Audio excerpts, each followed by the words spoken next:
यह अभी क्रमिक अनशन शाम तक चलेगा और ये क्रमिक अनशन चलता रहेगा और बाकी अभी चल के वहाँ चलेंगे और महासचिव जी जो अनशन के लोग हैं इनकी नाश्ता पानी और चाय वाय की व्यवस्था कराइए।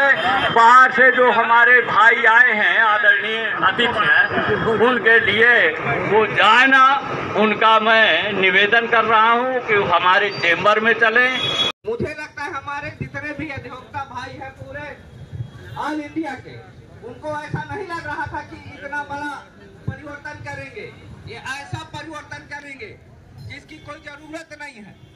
इन्होंने जिस तरह से चुपचाप परिवर्तन किया, जब सब कुछ बाहर आ गया तब ऐसा महसूस हुआ कि इसकी कोई जरूरत। संघों की भी है, उनको इसमें कड़ाई से एक्शन लेना चाहिए। जिस दिन हमारा ऑल इंडिया बार संघ और हमारे स्टोटो के संघ ऐलान कर देंगे उस दिन ये सरकार झुक जाएगी। भाइयों, ये सरकार ऐसी है जिसने सबको परेशान कर लिया। किसानों को परेशान किया, उन्होंने आंदोलन किया, 700 किसान हमारे शहीद हो गए, तब जाके इन्होंने अब काले कानून वापस लिए। इन्होंने ड्राइवरों को परेशान किया, ड्राइवर भी जब अनशन में आ गए तो इन्होंने वापस कर लिया कानून। मुझे लगता है अब इन्होंने सोचा अधिवक्ता भाइयों को कैसे परेशान किया जाए। उन्होंने कहा और इन दोनों प्रतिनिधियों को हमें पूरी तरह से अपने कॉन्फिडेंस में लेना है, इनको कन्विंस करना है। और अगर बार काउंसिल ऑफ स्टेट और बार काउंसिल ऑफ इंडिया आंदोलन अपने हाथ में लेती है तो भी हमारे लिए ये लड़ाई बहुत सुगम हो जाएगी और हम सरलता से अपने लक्ष्य को प्राप्त कर सकेंगे। इन्हीं शब्दों के साथ मैं अपनी वाणी को विराम देता हूँ। किसी दल का विरोध है तो सारे दलों का है। मैंने पहले भी ये कहा बार काउंसिल, हाँ तो दिल्ली में आवाज़ जल्दी पहुंच जाएगी। उन्होंने कहा दीक्षित जी मुद्दा तो बड़ा जोरदार है और न्याय संगत।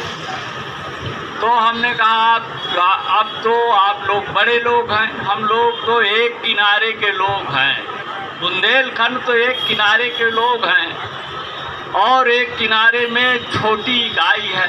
आप लोगों की आवाज़ जल्दी पहुंच सकती है और 10 दिन का समय है, समय बहुत कम है।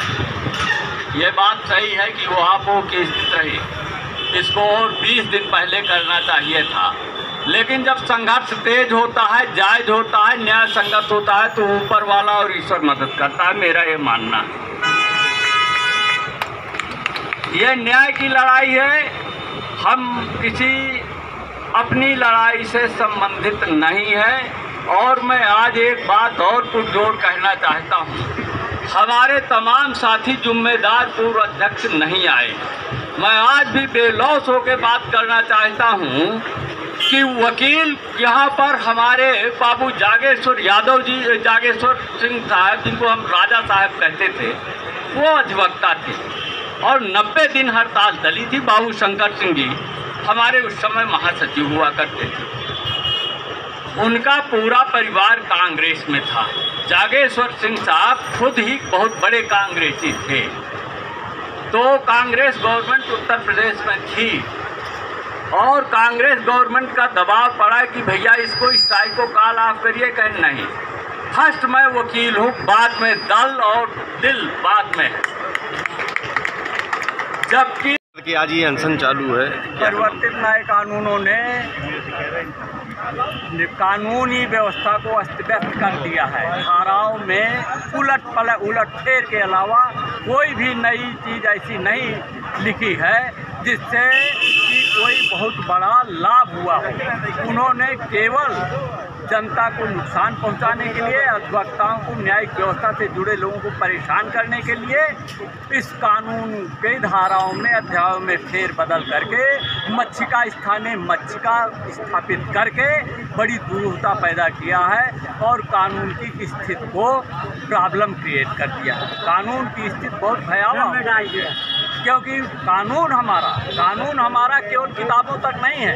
कानून हमारा सैकड़ों सालों से प्रीवी काउंसिल से लेकर अभी तक के नज़ीरों पर चिंतन ही कानून है, और वो नज़ीरें और वो चिंतन जजों के, मनीषियों के, विद्वताओं के तजीद की तरह मेहनत की गंगा है। उस गंगा को सूखी करने का प्रयास का घोर विरोध किया जा रहा है।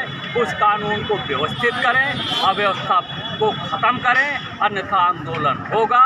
वकील और जन विरोधी कानून, न्याय विरोधी कानून, न्यायपालिका विरोधी कानून हरगिज़ हम लोग बर्दाश्त नहीं करेंगे। अगर मांगे नहीं मानी गई तो हमारा ऊपर नेतृत्व तो राष्ट्रीय स्तर पर है, हमारा संगठन प्रदेश स्तर पर है।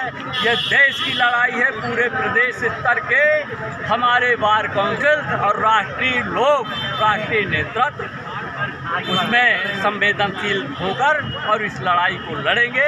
चिंगारी यहाँ से उठी, चिंगारी यहाँ से हुई है। हवा के झोंके आजमगढ़, कानपुर सब जगह पहुँचा रहे हैं उस चिंगारी को। निश्चित रूप से इस पूरे देश में इसका विरोध, काले कानून का विरोध होगा, खात्मा होगा और इसका खात्मा होना ही चाहिए।